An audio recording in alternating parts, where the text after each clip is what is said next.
আসসালামু আলাইকুম বরহমতুল্লাহ। প্রিয় দর্শক, স্বর্ণের ঝিলিক নাকি আল্লাহর ভয়, কোনটি জিতবে? যখন এক নিঃস্ব কিশোরের সততা রাজপ্রাসাদের সিংহাসনকে কাঁপিয়ে দেয়, তখন রচিত হয় এক মহাকাব্যিক উপাখ্যান। এক জীর্ণ কুটিরের তাকওয়া আর এক বাদশাহের ইনসাফের এই রোমাঞ্চকর লড়াই আপনার হৃদয়ে ঈমানের নতুন আলো জ্বালিয়ে দেবে। এটি কেবল গল্প নয়, এক পরম সত্যের হাতছানি। এক বিশাল সাম্রাজ্য ছিল। এই সাম্রাজ্যের নাম ছিল আল আমান, যার অর্থ নিরাপত্তা। এর শাসক ছিলেন বাদশাহ হারুন আল রশিদ, যিনি তার ন্যায়পরায়ণতা ও প্রজাবাৎসল্যের জন্য ইতিহাসে অমর হয়ে আছেন। তার রাজত্বকালে রাজ্যের প্রতিটি কোণে শান্তি ও সমৃদ্ধি বিরাজ করত।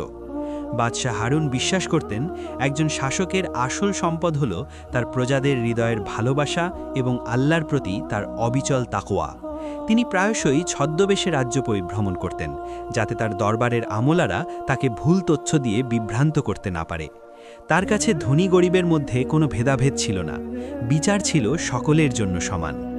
আল আমানের রাজধানী ছিল ঝলমলে, কিন্তু এর উপকণ্ঠে, যেখানে দারিদ্র্যের কালো ছায়া ঘনিয়ে আসত, সেখানেও ছিল জীবনের এক অন্যরকম প্রবাহ। এই উপকণ্ঠের একটি জীর্ণ কুটিরে বাস করত এক কিশোর, যার নাম ছিল আলী। আলীর বয়স তখন মাত্র 15। তার বাবা ছিলেন একজন দিনমজুর, যিনি অসুস্থতার কারণে শয্যাশায়ী। আলীর মা ঘরে বসে সামান্য সেলাইয়ের কাজ করতেন, কিন্তু তাতে সংসার চালানো ছিল অসম্ভব। আলীর চোখে ছিল স্বপ্ন, আর হৃদয়ে ছিল আল্লাহর প্রতি গভীর আস্থা। সে জানত জীবন কঠিন, কিন্তু আল্লাহ কখনো তার বান্দাকে একা ছেড়ে দেন না।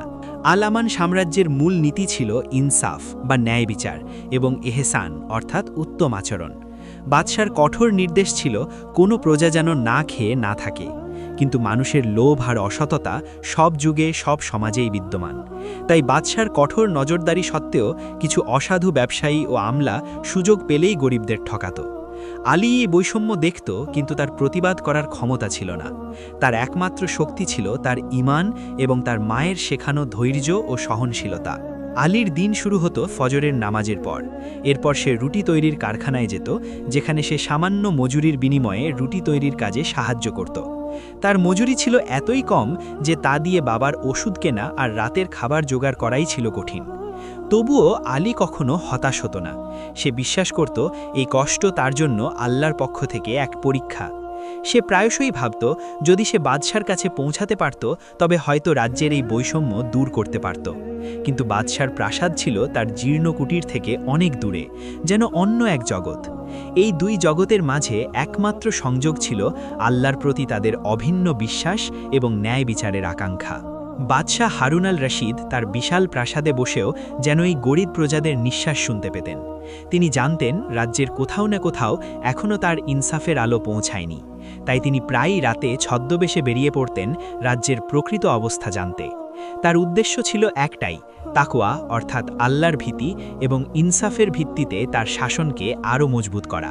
তিনি জানতেন, তার সিংহাসন কেবল ইট পাথরের তৈরি নয়, বরং তা তার প্রজাদের বিশ্বাস এবং আল্লাহর রহমতের উপর প্রতিষ্ঠিত।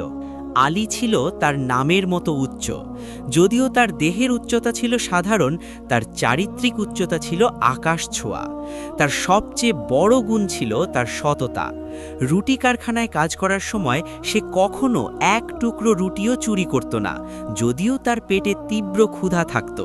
তার সহকর্মীরা প্রায়শই তাকে নিয়ে হাসি ঠাট্টা করত, বলতো, আলী, এত সৎ হয়ে কী লাভ? তোমার বাবা তো অসুস্থ, একটু বেশি রুটি নিয়ে গেলে কেউ জানতেও পারবে না। আলী মৃদু হেসে উত্তর দিত, আল্লাহ তো জানেন, আর যে রুজি আল্লাহ দেননি তা আমার জন্য বিষ তুল্য। আমি আমার রবের কাছে জবাবদিহি করতে চাই না। আলীর জীবন ছিল এক নিরন্তর সংগ্রাম। তার বাবা আব্দুল্লাহ একসময় ছিলেন রাজ্যের একজন দক্ষ কাঠমিস্ত্রি, কিন্তু এক দুর্ঘটনায় তিনি গুরুতর আহত হন এবং চিরতরে শয্যাশায়ী হয়ে পড়েন। তাদের সামান্য সঞ্চয় দ্রুত শেষ হয়ে যায়। আলীর মা ফাতেমা ছিলেন অত্যন্ত ধর্মপরায়ণ নারী। তিনি আলীকে ছোটবেলা থেকেই ইসলামের মৌলিক শিক্ষাগুলো দিয়েছিলেন। তিনি বলতেন, বাবা, দুনিয়ার ধন সম্পদ ক্ষণস্থায়ী, আসল সম্পদ হলো তোমার ঈমান। যখন তোমার হাতে কিছু থাকবে না, তখনও যেন তোমার হৃদয় আল্লাহর জিকিরে পূর্ণ থাকে। আলীর কুটিরের পাশেই ছিল এক ধনী ব্যবসায়ীর বিশাল বাড়ি। সেই ব্যবসায়ীর ছেলেমেয়েরা দামি পোশাকে খেলা করত, আর আলী দূর থেকে তা দেখত। তার মনে কখনো হিংসা জন্মাত না, বরং সে আল্লাহর কাছে দোয়া করত, হে আল্লাহ, আমাকে ধৈর্য দাও এবং আমার পরিবারকে এই কষ্টের বিনিময়ে জান্নাতে উত্তম প্রতিদান দাও। তার এই মানসিকতা তাকে অন্যদের থেকে আলাদা করে তুলেছিল। সে জানত রিজিক বা জীবিকা আল্লাহর হাতে, আর তার কাজ হলো চেষ্টা করে যাওয়া এবং আল্লাহর উপর ভরসা রাখা।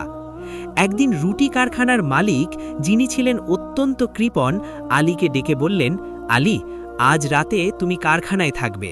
হিসেবের খাতায় কিছু গরমিল হয়েছে, তোমাকে সাহায্য করতে হবে। আলী জানত এর অর্থ হলো তাকে সারা রাত কাজ করতে হবে এবং হয়তো কোনো অতিরিক্ত মজুরিও দেওয়া হবে না, কিন্তু সে বিনা বাক্যে রাজি হলো। রাতে যখন সবাই ঘুমিয়ে পড়ল, মালিক আলীকে হিসেবের খাতা দেখিয়ে বললেন, দেখো, এই জায়গায় কিছু টাকা কম আছে। তুমি যদি এই হিসাবটা ঠিক করে দিতে পারো, তবে আমি তোমাকে 1 দিরহাম বেশি দেব। আলী হিসাব পরীক্ষা করে দেখল মালিক নিজেই ভুল করেছেন এবং আসলে কোনো টাকা কম নেই, বরং বেশি আছে। আলী মালিককে বলল, জনাব, হিসাবে কোনো ভুল নেই, বরং আপনার হিসাবে 1 দিরহাম বেশি আছে। মালিক অবাক হলেন। তিনি আশা করেছিলেন আলী সুযোগ পেয়ে কিছু টাকা নিজের পকেটে ভরবে বা ভুলটা গোপন করবে। মালিক আলীর সততায় মুগ্ধ হলেন না, বরং বিরক্ত হলেন। তিনি বললেন, তুমি তো দেখছি বোকা। আমি তোমাকে 1 দিরহাম দিতে চাইছিলাম, তুমি কেন তা ফিরিয়ে দিলে? আলী উত্তর দিল, আমার মা শিখিয়েছেন, মিথ্যা দিয়ে পাওয়া 1 দিরহামের চেয়ে সত্যের পথে থাকা শূন্য হাত অনেক বেশি মূল্যবান। এই ঘটনা আলীর চারিত্রিক দৃঢ়তার এক জ্বলন্ত প্রমাণ ছিল। তার এই তাকওয়া তাকে কঠিনতম পরিস্থিতিতেও সঠিক পথে থাকতে সাহায্য করত।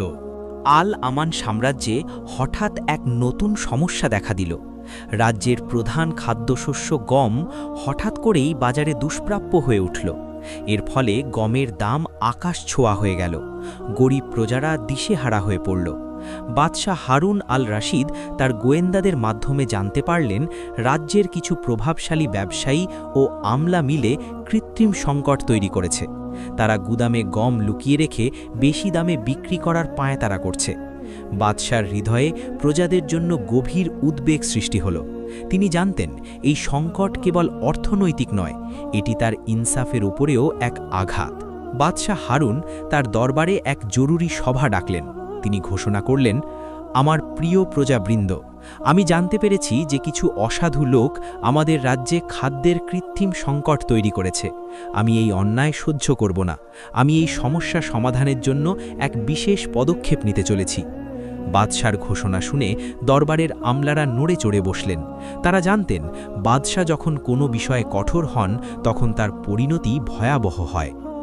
বাদশাহ ঘোষণা করলেন, আমি রাজ্যের সবচেয়ে বিশ্বস্ত ও সৎ ব্যক্তিকে খুঁজে বের করতে চাই, যে এই সংকটকালে আমার কোষাগারের দায়িত্ব নেবে এবং ন্যায্য মূল্যে প্রজাদের মধ্যে খাদ্য বিতরণ করবে।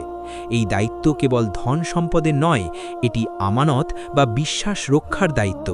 তিনি আরও বললেন, আগামী 3 দিনের মধ্যে রাজ্যের প্রতিটি প্রান্ত থেকে যে কেউ এই দায়িত্ব নিতে আগ্রহী, সে যেন আমার প্রধান উজিরের কাছে আবেদন করে। তবে এই দায়িত্ব পাওয়ার আগে তাকে একটি কঠিন পরীক্ষা দিতে হবে। এই ঘোষণা রাজ্যের সর্বত্র ছড়িয়ে পড়ল। ধনী ব্যবসায়ীরা, যারা এতদিন গম লুকিয়ে রেখেছিল, তারা ভয় পেয়ে গেল। তারা ভাবল এই সুযোগে বাদশার কাছে নিজেদের ভালো প্রমাণ করে কোষাগারের দায়িত্ব নিতে পারলে তারা তাদের পাপ ধুয়ে ফেলতে পারবে। অন্যদিকে গরিব ও সৎ মানুষেরা এই ঘোষণায় আশার আলো দেখল। তারা ভাবল হয়তো এবার তাদের সততার মূল্য দেওয়া হবে। আলীও এই ঘোষণা শুনল। তার মনে এক মিশ্র অনুভূতি হল। একদিকে তার মনে হলো এই দায়িত্ব তার মতো একজন গরিব বালকের জন্য নয়, অন্যদিকে তার হৃদয়ের গভীরে এক তীব্র আকাঙ্ক্ষা জন্মালো। যদি সে এই দায়িত্ব পায়, তবে সে তার বাবার মতো হাজারো অসুস্থ ও গরিব মানুষের কষ্ট দূর করতে পারবে। তার মা তাকে সাহস দিলেন। তিনি বললেন, আলী, তোমার সততা তোমার সবচেয়ে বড় সম্পদ। যদি তোমার নিয়ত শুদ্ধ থাকে, তবে আল্লাহ তোমাকে সাহায্য করবেন। তুমি যাও এবং আবেদন করো। আলী তার মায়ের কথায় সাহস পেল। সে জানত তার কাছে কোনো ধন সম্পদ নেই, কোনো ক্ষমতা নেই, কিন্তু তার আছে আল্লাহর প্রতি অগাধ বিশ্বাস এবং তার তাকওয়া। সে প্রধান উজিরের দরবারে গেল। সেখানে গিয়ে দেখল রাজ্যের বড় বড় ধনী ব্যবসায়ী ও প্রভাবশালী ব্যক্তিরা দামি পোশাকে দাঁড়িয়ে আছে। আলী তার জীর্ণ পোশাকে এক কোণে দাঁড়াল। প্রধান উজির যখন তার নাম জিজ্ঞেস করলেন, আলী বিনীতভাবে উত্তর দিল, আমার নাম আলী জাহাপনা, আমি একজন দিনমজুরের ছেলে। উজির মুচকি হাসলেন, কিন্তু আলীর চোখে তিনি এক অদ্ভুত দৃঢ়তা দেখতে পেলেন। উজির তাকে আবেদনকারীদের তালিকায় অন্তর্ভুক্ত করলেন। এই ঘোষণা আল আমান সাম্রাজ্যের ইতিহাসে এক নতুন মোড় নিয়ে এলো, যেখানে সম্পদ নয় বরং চরিত্র ছিল মূল্যায়নের মাপকাঠি। আবেদনকারীদের তালিকা থেকে বাদশাহ হারুন আল রশিদ গোপনে 10 জন প্রার্থীকে বেছে নিলেন। এই 10 জনের মধ্যে ধনী ব্যবসায়ী, অভিজ্ঞ আমলা এবং একজন গরিব বালক আলীও ছিল। বাদশাহ তার বিশ্বস্ত দেহরক্ষী ও গোয়েন্দাদের নির্দেশ দিলেন এই 10 জন প্রার্থীর ওপর গোপনে নজর রাখতে। তিনি দেখতে চাইলেন তারা এই পরীক্ষার জন্য কিভাবে প্রস্তুতি নেয় এবং তাদের দৈনন্দিন জীবনে তাদের সততার মানদণ্ড কেমন। একদিন সন্ধ্যায় যখন সূর্য অস্ত যাচ্ছিল, বাদশাহ হারুন আল রশিদ ছদ্মবেশে রাজ্যের উপকণ্ঠে ঘুরছিলেন। তিনি একজন সাধারণ ব্যবসায়ী সেজেছিলেন। তার উদ্দেশ্য ছিল আলীর কুটিরের কাছাকাছি যাওয়া এবং তাকে কাজ থেকে দেখা। তিনি দেখলেন আলী রুটি কারখানার কাজ শেষে বাড়ি ফিরছে। তার হাতে একটি ছোট কাপড়ের থলে, যাতে তার দিনের মজুরি রয়েছে। আলী যখন তার কুটিরের কাছে পৌঁছালো, তখন সে দেখল একজন বৃদ্ধ লোক রাস্তার পাশে বসে কাঁদছে। বৃদ্ধ লোকটি দেখতে অত্যন্ত দুর্বল এবং ক্ষুধার্ত। আলী তার কাছে গেল এবং জিজ্ঞেস করল, বাবা, আপনি কাঁদছেন কেন? আপনার কি হয়েছে? বৃদ্ধ লোকটি, যিনি আসলে ছদ্মবেশী বাদশাহ ছিলেন, দুর্বল কণ্ঠে বললেন, বাবা, আমি অনেক দূর থেকে এসেছি। আমার কাছে কোনো খাবার নেই, আর আমার শরীরও খুব খারাপ লাগছে। আমার খুব ক্ষুধে পেয়েছে। আলী এক মুহূর্ত দেরি করল না। সে তার থলে থেকে তার দিনের মজুরি, কয়েকটি তামার মুদ্রা বের করল। এই মুদ্রাগুলো দিয়ে তার বাবার ওষুধ কেনার কথা ছিল, কিন্তু আলীর হৃদয়ে তখন ইহসানের অনুভূতি প্রবল হল। সে ভাবল, বাবার ওষুধ হয়তো আগামীকালও কেনা যাবে, কিন্তু এই মুহূর্তে এই বৃদ্ধ লোকটির জীবন বাঁচানো বেশি জরুরি। সে বৃদ্ধকে বলল, বাবা, আপনি চিন্তা করবেন না, এই নিন আমার আজকের দিনের সব রোজগার। আপনি দ্রুত কিছু খাবার কিনে নিন এবং ওষুধ খান। বাদশাহ হারুন আল রশিদ আলীর এই উদারতা দেখে স্তব্ধ হয়ে গেলেন। তিনি দেখলেন আলী তার নিজের পরিবারের প্রয়োজনকে উপেক্ষা করে একজন অপরিচিত অসহায় মানুষের জন্য তার সবটুকু বিলিয়ে দিল। বাদশার চোখে জল এসে গেল। তিনি আলীর হাত ধরে বললেন, বাবা, তুমি কি জানো না এই টাকা তোমার বাবার ওষুধের জন্য দরকার? আলী উত্তর দিল, আমি জানি বাবা, কিন্তু আমার মা শিখিয়েছেন যখন কোনো মানুষ বিপদে পড়ে তখন তার পাশে দাঁড়ানো আমাদের ঈমানি দায়িত্ব। আল্লাহ আমাদের রিজিক দাতা, তিনি যদি চান তবে তিনি অন্য কোনো উপায়ে আমার বাবার ওষুধের ব্যবস্থা করে দেবেন, কিন্তু এই মুহূর্তে আপনার ক্ষুধা আমার কাছে বেশি গুরুত্বপূর্ণ। বাদশাহ আলীকে আরও পরীক্ষা করার জন্য বললেন, বাবা, আমি শুনেছি তুমি নাকি বাদশার কোষাগারের দায়িত্ব নেবার জন্য আবেদন করেছ। তুমি তো খুব গরিব। যদি তুমি এই দায়িত্ব পাও, তবে কি তুমি তোমার গরিবি দূর করার জন্য কিছু টাকা নিজের জন্য রাখবে না? আলী দৃঢ়তার সাথে উত্তর দিল, জাহাপনা, আমি গরিব হতে পারি, কিন্তু আমি বেঈমান নই। কোষাগারের প্রতিটি মুদ্রা হলো আল্লাহর আমানত এবং প্রজাদের হক। যদি আমি সেই আমানতে খেয়ানত করি, তবে আমি আল্লাহর কাছে কি জবাব দেব? আমি শুধু আমার পরিশ্রমের ন্যায্য মজুরি চাই, এর বেশি কিছু নয়। বাদশার হৃদয় আলীর এই কথায় ভরে গেল। তিনি বুঝতে পারলেন তিনি কেবল একজন সৎ বালককে নয়, বরং তাকওয়া এবং ইনসাফের এক জীবন্ত প্রতিচ্ছবিকে খুঁজে পেয়েছেন। পরের দিন বাদশাহ হারুন আল রশিদ বাকি 9 জন প্রার্থীকে বাদ দিয়ে শুধু আলীকে তার দরবারে ডাকলেন। দরবারের সবাই অবাক হল। একজন গরিব বালককে কেন এত বড় দায়িত্বের জন্য ডাকা হলো? বাদশাহ আলীকে বললেন, আলী, আমি তোমার সততা সম্পর্কে শুনেছি, কিন্তু কোষাগারের দায়িত্ব একটি বিশাল ব্যাপার। আমি তোমাকে একটি কঠিন পরীক্ষা দিতে চাই। যদি তুমি এই পরীক্ষায় উত্তীর্ণ হও, তবে তুমিই হবে আমার কোষাগারের প্রধান। আলী বিনীতভাবে বলল, জাহাপনা, আমি আপনার যে কোনো পরীক্ষা দিতে প্রস্তুত।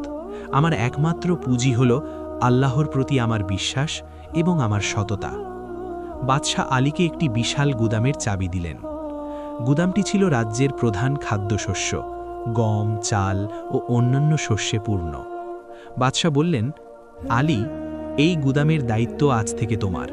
তোমার কাজ হলো আগামী 1 মাস ধরে এই শস্যগুলো ন্যায্য মূল্যে রাজ্যের গরিব প্রজাদের মধ্যে বিতরণ করা।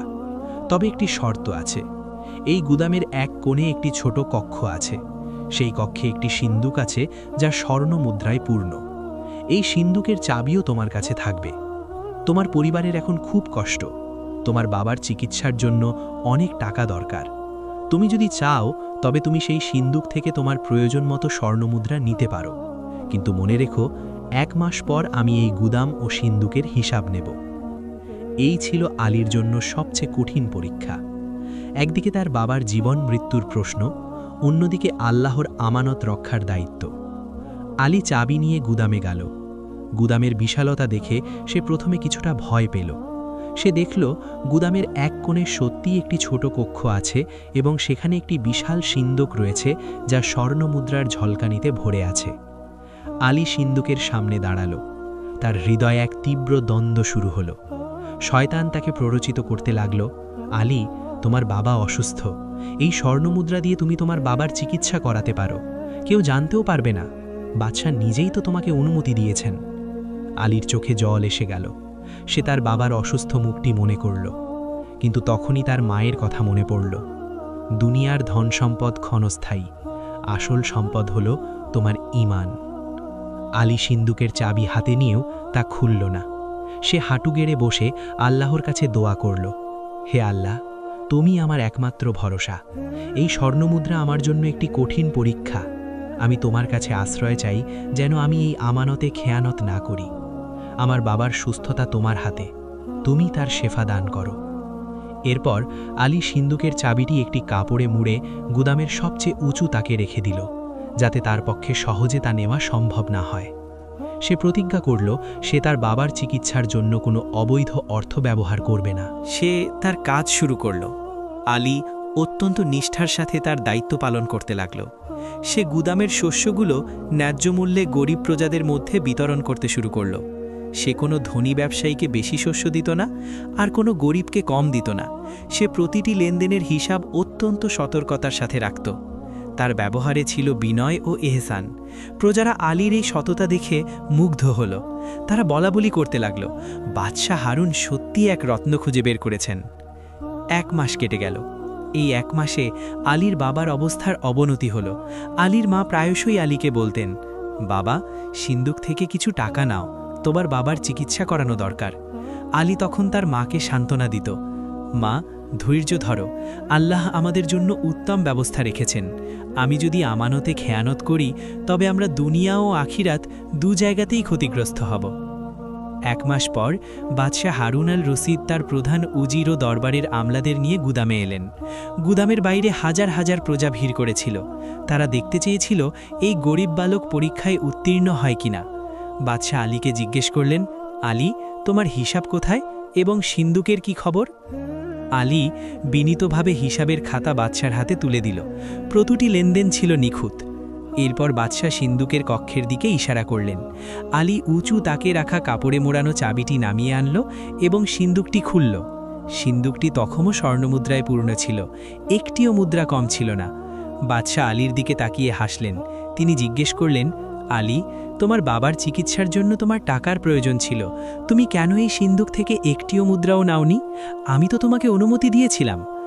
আলীর চোখ অশ্রুসিক্ত হল। সে বলল, জাহাপনা, আপনি আমাকে পরীক্ষা করছিলেন। আপনি আমাকে অনুমতি দিলেও আমার ঈমান আমাকে অনুমতি দেয়নি। এই সম্পদ আল্লাহর আমানত এবং রাজ্যের প্রজাদের হক। আমি যদি আমার ব্যক্তিগত প্রয়োজনে এই সম্পদ ব্যবহার করতাম তবে আমি আপনার কাছে নয়, আল্লাহর কাছে অপরাধী হতাম। আমি বিশ্বাস করি আমার বাবার সুস্থতা আল্লাহর হাতে। আমি অবৈধ অর্থ দিয়ে তার চিকিৎসা করাতে চাইনি। বাদশাহ হারুন আল রশিদ আলীর এই কথা শুনে আর নিজেকে ধরে রাখতে পারলেন না। তিনি আলীকে জড়িয়ে ধরলেন। দরবারের সবাই আলীর সততায় মুগ্ধ হয়ে গেল। বাদশাহ হারুন আল রশিদ আলীকে জড়িয়ে ধরে বললেন, আলী, তুমি শুধু আমার পরীক্ষায় উত্তীর্ণ হওনি, তুমি আমাদের পুরো সাম্রাজ্যের জন্য এক মহান উদাহরণ সৃষ্টি করেছ। তোমার তাকওয়া এবং আমানতদারি প্রমাণ করে যে একজন মানুষের আসল সম্পদ তার চরিত্র, তার পোশাক বা তার ধন সম্পদ নয়। বাদশাহ তৎক্ষণাৎ ঘোষণা করলেন, আজ থেকে আলী আল আমান সাম্রাজ্যের প্রধান কোষাগার রক্ষক। তার বেতন হবে এত বেশি যে তার পরিবার আর কখনো অভাব দেখবে না, এবং তার বাবার চিকিৎসার সমস্ত দায়িত্ব রাজকোষ বহন করবে। এই ঘোষণার পর বাদশার নির্দেশে আলীর বাবাকে রাজকীয় চিকিৎসকের তত্ত্বাবধানে আনা হলো, এবং কিছুদিনের মধ্যেই তিনি সুস্থ হয়ে উঠলেন। আলীর পরিবার দারিদ্র্যের অভিশাপ থেকে মুক্তি পেল, কিন্তু আলীর জীবনের সবচেয়ে বড় পরিবর্তন ছিল তার মানসিকতা। সে তার নতুন দায়িত্বকে আরও বেশি আমানত হিসাবে দেখল। সে তার ক্ষমতা ব্যবহার করে রাজ্যের গরিব ও অসহায় মানুষের জন্য কাজ করতে শুরু করল। সে নিশ্চিত করল যে রাজ্যের প্রতিটি গরিব মানুষ যেন ন্যায্য মূল্যে খাদ্যশস্য পায়।